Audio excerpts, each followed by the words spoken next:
राज महाराज की व्रत कथा। गरीब किसान की आस्था, परीक्षा और धर्म का न्याय। बहुत पुराने समय की बात है, जब गांव छोटे होते थे और इंसान का विश्वास उनके धन से बड़ा होता था। एक सूखे और पथरीले प्रदेश में एक छोटा सा गांव था, मणिपुर। इस गांव में रहता था एक गरीब किसान भिखू। उसके पास ना जमीन थी, ना बैल बचे थे और घर में अन्न भी नहीं था। पिछले 3 साल से गांव में भयंकर सूखा पड़ा था। एक कुआं था, वो भी सूख चुका था। बंजर खेत थे, लेकिन एक चीज थी जो भिखू से कोई नहीं छीन सका, धर्मराज महाराज पर उसकी अटूट आस्था।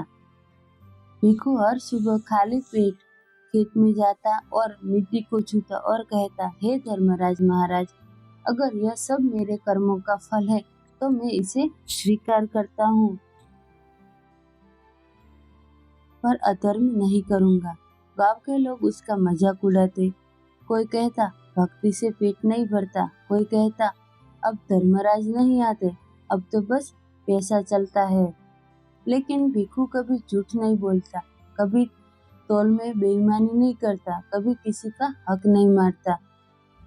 हर वर्ष मार्गशीर्ष मास की अमावस्या को भिखू धर्मराज महाराज का व्रत करता। इस दिन वह न अन्न खाता, न पानी पीता, सिर्फ एक दीपक जलाकर कहता, महाराज, मेरे जीवन का हिसाब आपके हाथ में है। उस वर्ष व्रत के दिन भिखू के घर एक भी दाना नहीं था। पत्नी ने कहा, आज व्रत मत रखो, शरीर जवाब दे देगा। भिखू बोला, अगर धर्म भी भूख देखकर छूट जाए तो फिर अधर्म क्या होता है। उसी रात एक अजनबी गांव में आया। उसने भिखू से कहा, मेरे पास अनाज है, अगर तुम झूठी गवाही दे दो तो आधा अनाज तुम्हारा। भिखू का पेट 3 दिन से खाली था, लेकिन उसकी आंखें बंद करी और कहा, अगर अनाज अधर्म से आए तो वह हर जहर बन जाता है। अजनबी मुस्कुराया और अंधेरे में गुम हो गया। अगले दिन भिखू के खेत में अचानक पानी भर आया। लोग हैरान थे। गांव का मुखिया बोला, ये जमीन मेरी है, नाम तेरे लिख दो तो तुम्हें अन्न मिलेगा। भिखू चुप रहा। रात को उसने दीपक के सामने कहा, धर्मराज महाराज, अगर मेरी भूख सत्य से बड़ी हो जाए तो मुझे दंड दीजिए। उसी रात भिखू को स्वप्न आया। उसने देखा एक विशाल सभा, बीच में धर्मराज महाराज विराजमान थे। उसके सामने कर्मों का तराजू था। धर्मराज महाराज बोले, भिखू, 3 जन्मों का हिसाब आज तोला है। उन्होंने दिखाया, पिछले जन्म में भिखू एक धनी सेठ था, जिसने भूखे को द्वार से लौटा दिया था। धर्मराज महाराज बोले, आज वही भूख तेरी परीक्षा है।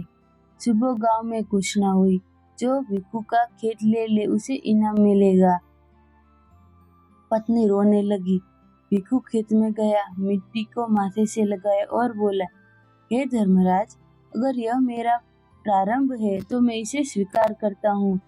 उसी क्षण आकाश में बादल गरजे, तेज वर्षा हुई, सूखी जमीन सोने जैसी हो गई। रात को गांव वालों ने देखा, एक तेजस्वी पुरुष भिखू के घर से निकल रहे थे। सुबह खेतों में अन्न लहरा रहा था।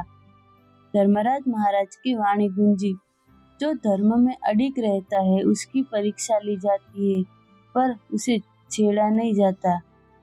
भिखू धनी नहीं बना, लेकिन उसका घर कभी खाली नहीं रहा। गांव में आज भी धर्मराज का व्रत रखा जाता है, क्योंकि लोग जानते हैं धर्मराज महाराज देर से आते हैं, पर